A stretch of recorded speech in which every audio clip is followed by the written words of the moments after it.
Welcome to Resilience Redefined. I'm your host, Michael Osterlink. This show is about building better humans, institutions, and systems. On the show, I'll be interviewing many different experts from across many different fields, including human optimization, health and fitness, team building, mind-body medicine. In the institutional space, we're looking at different institutions and how we can create new ones, new models and maps, including in medicine, in education, in intelligence community, in law enforcement, in the military, especially in the special operations community. Thanks for being here and enjoy the show.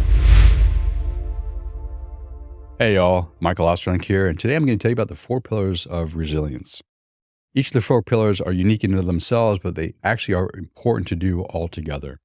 The first pillar is physiological, and I always start the physiological pillar because I find in 30 years of my work with clients that if they don't dial in their physiology, the psychological and character changes that they want to make are that much more challenging. So we start with physiological.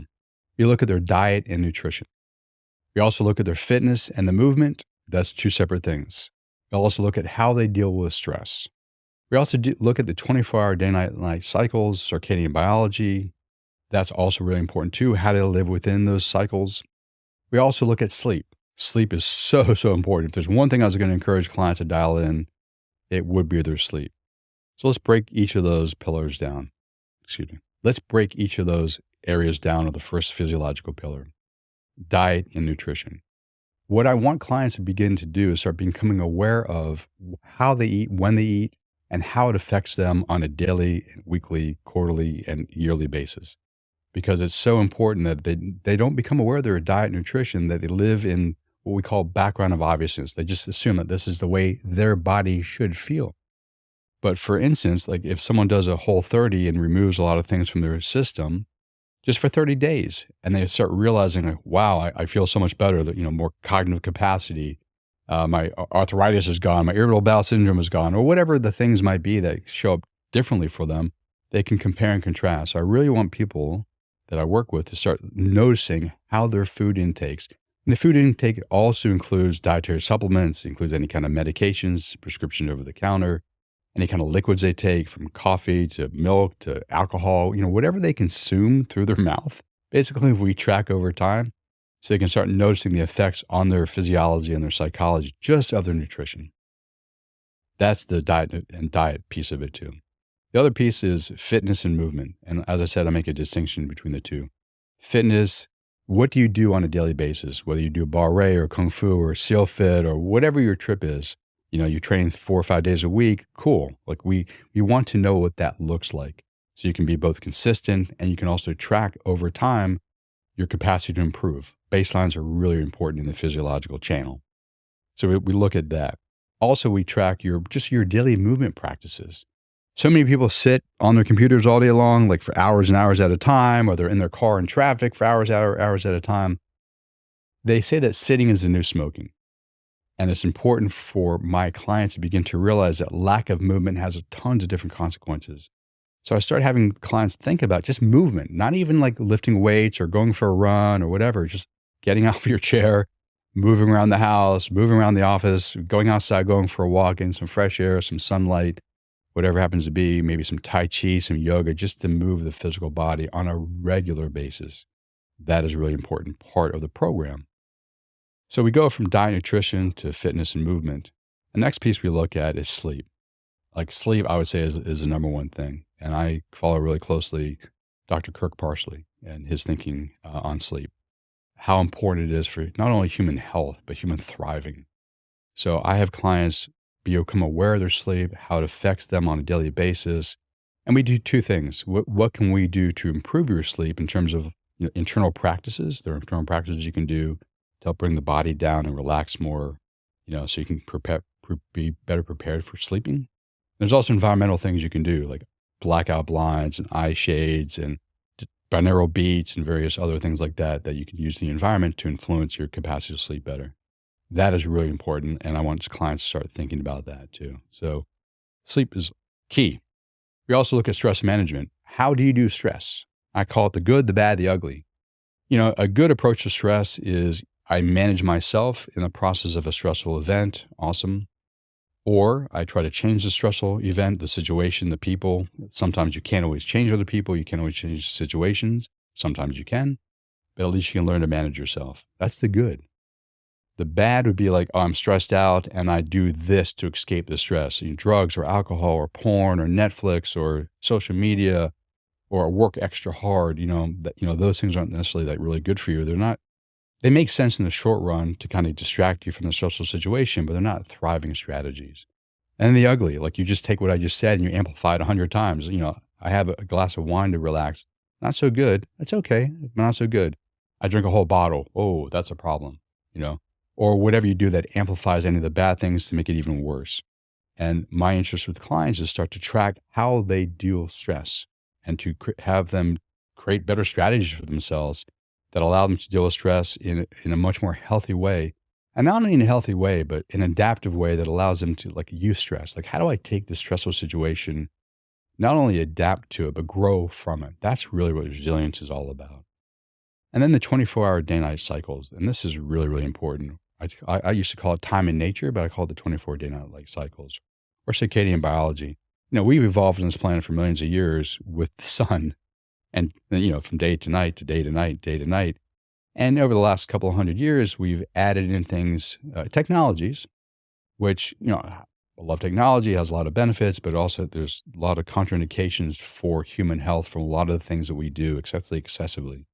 So for instance, we use artificial lights in our homes. That can have an effect on melatonin production, which then can have an effect on sleep. We're on our phones, we're on our iPads, we're on the TVs late into the night. So there's a lot of artificial things in our environment which throw off our biology basically. And there's a lot of exogenous things that we take in: caffeine, nicotine, alcohol, THC to wake us up or to put us to sleep. And they had their places. I don't judge anyone for using any of those things unless it becomes a problem. Then we can have a conversation. But I want people to realize that they have effects. And once you start realizing they have effects and you start watching other areas of your life, you might take better decisions for your own health and well-being to decide to manage those tools as tools, not as unconscious habits that we do on a daily basis.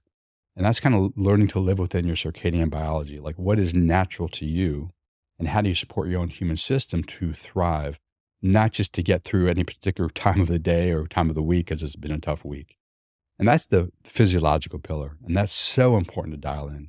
So the psychological pillar in resilience is both psychological and character development. Let me start with the psychological piece too. And I break it into different areas, but consider we're whole human beings. They're really integrated parts of ourselves, but for conversation's sake. So I look at the cognitive, and that is partially about how do we think about our thinking? How do we talk to ourselves? How do we talk to other people? The language you use, the tone, the volume, our mindset. Spend a lot of time on that because we are communicative human beings, whether to ourselves or other people. And when clients start paying attention to how they talk to themselves or talk to other people, most of them are really surprised that there's a lot of negativity in there. It's a fixed mindset. It's not a growth mindset. So we work on going from a fixed mindset to a growth mindset. And part of that is around re-languaging how they communicate with themselves and others. So cognitive is really important. How we think about our thinking and the language you use for conversation's sake, internally and externally. We also look at things emotionally. And one of the ways I work, and this is kind of it's both emotional intelligence and emotional resilience. The emotional intelligence piece is like, how aware am I of my own emotions? As someone who's been trained as a therapist for 30 years, I find that most people have certain emotions which, for family of origin reasons, are unaccessible. For instance, I'll give you something to cry about. Oh, I'd rather not be sad. Or anger. I can only be angry. Maybe a mother or father or someone says that to you. And you're like, oh, I can't have my anger. It's too scary to express anger in this family of origin. Okay, I get it. Happiness, joy, bliss. It doesn't just have to be what's so-called the negative emotions. Like, there's a lot of emotions that people just are taught from a young age not to feel. They repress them. So part of the work in terms of healing the human system and making them more resilient is teaching clients to be with their emotions, allow them to emerge, create safety in the human system so they can arise. And then how do you manage them? I teach clients how to manage those energetics and the emotions of the body, not only to manage them, but how do I express them in healthy ways to the ends that I seek? So emotionality, intelligence is so important. And then a piece of that is also resilience around emotions. Like, I don't have to be driven by my emotions. I can be resilient, but I still want to feel them. And I can use my mind to manage my emotions in such a way that I'm not overtaken by them. I can manage them to the ends that I seek. That's about resilience. So I don't suggest people not have emotions. Have your emotions, but just don't let them drive you and do things that you ultimately do not want to do based on your values and how you want to live your life. So that's the cognitive and that's the emotional. Somatics. I'm trained as a somatic psychotherapist, postgraduate work at the California Institute for Integral Studies many, many moons ago. And how people live inside their bodies is so important in the work that I do. So I teach people how to become aware of their breath, their posture, their muscle tone. All that plays a role in how one shows up psychologically in the world. And how one shows up psychologically in the world has an influence on the breath, on the posture, on the muscle tone, organ systems, it's all integrated whole. So we spend a good amount of time learning to live within the body and then ultimately learning how to manage the body towards certain ends that you seek based on your values, your principles, and the life you want to live. So cognitive and emotional, somatic, energetic. Spend a good amount of time learning to be with the energetic systems of the human body towards the ends that you seek. Like, how best do you show up for certain activities? Physical training, social engagement, rote learning, creative thinking. When are the best times to do that? Have you ever thought about that? We spend time like thinking about those things, being with your own body and the energetics of your body, and learning to manipulate those energies towards your own ends, but recognizing that if I extend my capacity energetically to do something, let's just say, I have to do some computer work for an hour, generally speaking, and then like, no, I have this huge project and it's going to take me 6 hours just sitting at the computer. That requires a lot of energy. And it's important to be aware of that and the dynamic homeostasis that your system requires. And how do you recover on the other side of that? So you're not burning, the candle at both ends, as they might say. So that's the energetic stuff. And then the spiritual stuff as well. For me, that has a few different reasons, three different reasons. For me, the spiritual stuff has a few different answers to it. One is, what are your values? And what are your values, really your values, independent of culture, family of origin, nationality, ethnicity, religion? Not saying all those things aren't important, but I want my clients to be aware of like what is really yours versus what you've been taught to believe is yours. And those things might be yours. Cool. There's no judgment there. But once you understand what your values are and the principles that guide your life, then we can spend time looking at, is your life in alignment with your so-called values and the principles? Are you embodying your philosophy, basically? And if you are not, then maybe your values are not what you think they are. Okay, cool. If you are, and if you're not, maybe your values are right on for your heart, your soul, but perhaps we need to look at your behaviors and adjust them accordingly so you live in alignment. That's really important, have integrity. So that's a piece of the spirituality. Another piece of spirituality is, another piece is like religion/spirituality. I have a lot of clients who are religiously inclined from various traditions, and I will help them embody their traditions more fully. What are your prayer practices, your meditation practices, your contemplation practices? What is your spiritual book? The Bible, the Torah, the Quran, the various Buddhist books, whatever your path is. And if it's important to you and you want to embody the teachings from that path more fully, we can spend some time working on that as well. And just generally speaking, part of this too in spirituality is the evolution of consciousness. What is the next step, stage, line level for you in your particular life right now? And how can we organize our work to support you in developing to the next level of your evolution? That can be an important part of our work too. So it's not just about like healing things that are inside your system, but how do we move you up to your next level of functioning, basically, so you can show up more fully in the next iteration of yourself, 2.0 type of thing. So that's the psychological. And there's also character development too. When we look at your values, we ask the questions, what are characteristics that you embody that you'd like to embody even more? Maybe courage, bravery, maybe integrity, maybe love, care, compassion, whatever character traits are seemingly important to you and we explore them, then we organize some work training around like, how do we cultivate more of that in you if that's important to you? So it's both psychological development and character development. And that's that particular pillar. So the third pillar in the resilience program is the social pillar. And this is broken into many different areas. One is we look at your social engagement. If you're part of a family, if you're part of a workspace, you're part of a social group, which most people are, various degrees of one and the other, all of them. And we look at them, we ask the questions, are those different social groupings supportive of you and your growth and development? Or do they help lock in a fixed mindset?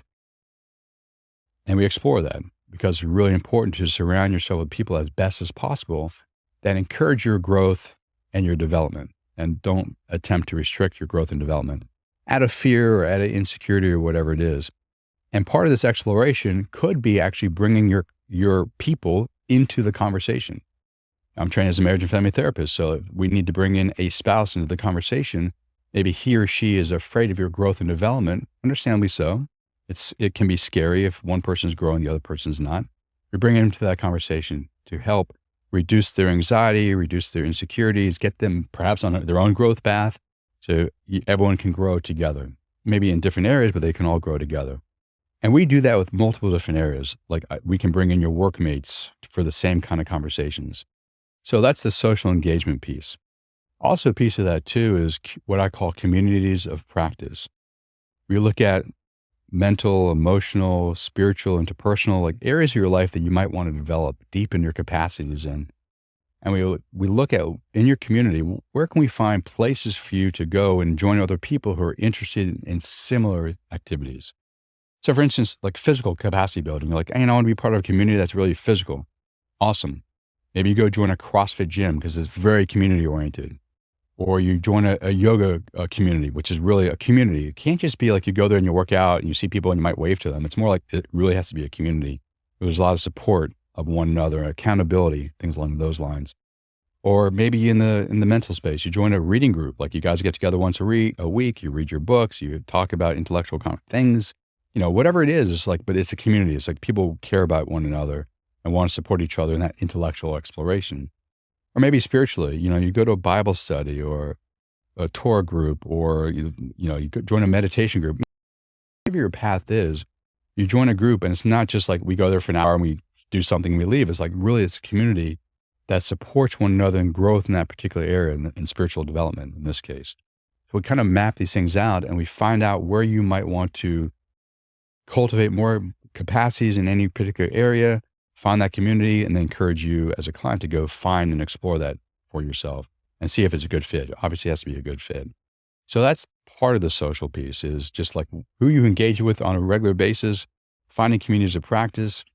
And then the third piece of that too is I work with you and your team. If you have a therapist, if you have a functional medicine doctor, you have a nutritionist, a Chinese medicine practitioner, a naturopath, whomever is on your team, and you think it would be of value for me to talk to them to make sure we're on the same page, I do, and I've done that a good bit, because it's really important that your team is looking at you and heading you with you in the right direction. I also have a team behind me. I know enough to be dangerous in multiple different fields, but I'm not the expert in all the fields. So if you need a functional medicine doctor, a precision-based medical doctor, a epigenetics coach, a physical trainer, a Chinese medicine practitioner, I've been really fortunate in 30 years of this work to just have an amazing network, and I can make referrals out to people that will serve you in particular areas of your life. That's the social engagement piece. The fourth pillar is environmental, and environmental has two different aspects to it. One is we look at your home, your transportation, and your office. Now, these days, many people's offices in their home, cool.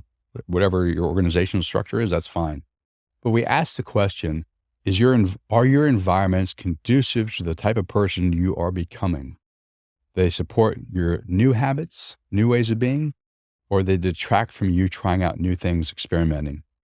For instance, if you came to me and you said, hey, Michael, I'm a sugarholic and I'm eating way too much desserts and candy and cake and stuff like that. I'm like, okay, cool. I get that. That's one of the things you want to work on. Take me on a tour of your office. And you take me on a tour of the office and I see that you have a bowl of M&Ms right in front of your desk. Like, okay, so I want you to consider one of two ways of thinking about these things. Via negativa or via positiva. Via negativa would ask, what do we need to remove from your home, transportation, or workspace that'd be conducive to your new way of being. And probably the quick, most easiest answer would be let's remove the M&Ms from the bowl in front of you at your workspace. Like, let's not have things that distract you or take away your willpower points because you're like trying not to look at or eat those particular things. Cool. What do we need to remove? That's one example. But I'm sure we could go through your home, your transportation, your office, and find many different things that we might want to remove over time to make it easier for you to make the changes you're trying to make. You also have via positiva. What do we need to add to any of those environments to support new behaviors? And I'll give you my two favorite examples. So I had a client who's training up for Kokoro Camp, SEALFIT's Kokoro Camp, and he had to do a lot of pull-ups, which he gets to do a lot of other things too, but he was just sharing with me in our conversations that pull-ups were getting a little bit hard for him to do the PST to get into Kokoro Camp. So I said, okay, so why don't you buy a pull-up bar and put it in your home office and put it on the doorway between your home office and the rest of your house. It's like, oh, great. So he did it. Every time you walk underneath that thing, walk the dogs, go to the bathroom, have lunch, have breakfast, whatever you do, every time you walk underneath one way and then back into the office, you have to do pull-ups. So by the end of each and every day that he worked in his office, was like 5 or 6 days a week, he's doing extra 20 pull-ups. He nailed his PSTs because he was doing 20 extra pull-ups a day. Easy day. But that's because via positivity, we added something to his environment to make it more conducive to him to do the behaviors he wanted to do. In this case, to do more pull-ups. And that was really cool. And that's when I want you to start thinking about, what do we need to add to your environment for that to occur? Another example is I had a client who was getting into, he happened to be a Greek Orthodox Christian, and he wanted to get more into his spiritual path. So the conversation was like, okay, why don't we create a meditation room for you? A room for prayer, a room for contemplation, a room for meditation, an opportunity, a place to read from the scriptures and other books from your tradition. And he started creating a room like that. And it just gave him kind of more of the pull into his future self of a place that he can go to because he can see it every day for him to walk in and do his practices. It just supported these new habits, these new behaviors, these new ways of being in the world. And it's really fun to help co-create this with him, to think through, like, in your tradition, what might be conducive to support you in doing these practices? What do you actually need in this amazing room of yours? And that was kind of fun to work through with him. So that's two examples of via positiva. So that's one aspect of the environmental work. The other is not just asking questions, what's going to support me in new behaviors, new ways of being, what's going to support me in optimizing and healing and health in my physical system. So we start asking the questions like, what are you using for cleaning supplies? What are you using for cosmetics, body care? What are you using for anything in your environment that could either detract from your health, neurotoxic, carcinogenic, or at least neutral, or contribute to your health? So we just start looking at all those things. Are there different light sources we can use that are healthier for the brain and how we process, for instance, melatonin production and stuff like that? Are there cleaning supplies that are healthy for you? Are there cosmetics that are healthy for you? Dental supplies that are healthy for you? Just start asking those questions, and slowly over time, or for many people, they just like, oh my God, I want to change everything. Cool. For some people, it's just slowly over time, like, oh, I start noticing that this in my home, and I start thinking about it. It's not really conducive to human health and well-being. Okay, let's replace it with something. And the goal is either to get to neutral, it has no effect on you, cool, or perhaps you can choose things that have positive health benefits to you as well. So that's the second piece, or the second aspect of the environmental piece of building more resilient humans. For me, the 4 pillars are awesome. I mean, I've been working in this conceptual map for decades now. And my clients love it too, because what it helps them start doing doesn't only just make them more resilient, which is the ultimate end of this program, so they can show up more fully in their lives. Growth mindset, more playful, more fun, more adventuresome, stronger, more capable, more brave, more courageous, more loving, all those wonderful things. But also what it does, and as someone who loves like models and maps, it also helps them start seeing how different variables in their life influence different variables in their lives. Like, for instance, they start paying attention to their diet and nutrition. Like, oh my God, I start noticing when I do this thing over here, it affects my sleep. Wow. When I deal with stress this way, It affects how I eat. Oh, that's really interesting. That's really cool. When I pay close attention to my sleep and I notice I don't sleep very well because of these other variables, psychologically, I don't show up great the next day. I'm tired, I'm moody, I'm hangry, all those kind of things like that. So they become more systemic in their thinking. What environmental factors trigger me in certain ways that lead me to be healthier, happier, more productive, or down, depressed, anxious? Like, wow. And they start thinking about these things and they start experimenting and they start modifying things ever so slightly or even some big changes. And for me, a big, huge piece of the resilience work is play, experimentation, trying new things and seeing what works. What works for you might not work for someone else. What works for you today might not work for you in a month from now. And it's just a kind of a more of an adventuresome, playful, fun mindset to explore. Like you're a detective in your own life trying to figure out in a fun way, not like, "Brr," but in a very fun way of like, how can I modify certain things and just allows me to be more resilient to my system, more optimized, happier, more healthy, more productive, more fun, more playful, more adventuresome. And I just love when clients start playing around and exploring all those things. Those are the four pillars of building better humans. If you want to build a better human, you want to be a better human, you want your family, your team to be better humans, you can check us out. We have this podcast. You can work with me individually. I work with couples. I work with groups. You can learn more. So check out the podcast or go to michaeldiostrolink.com.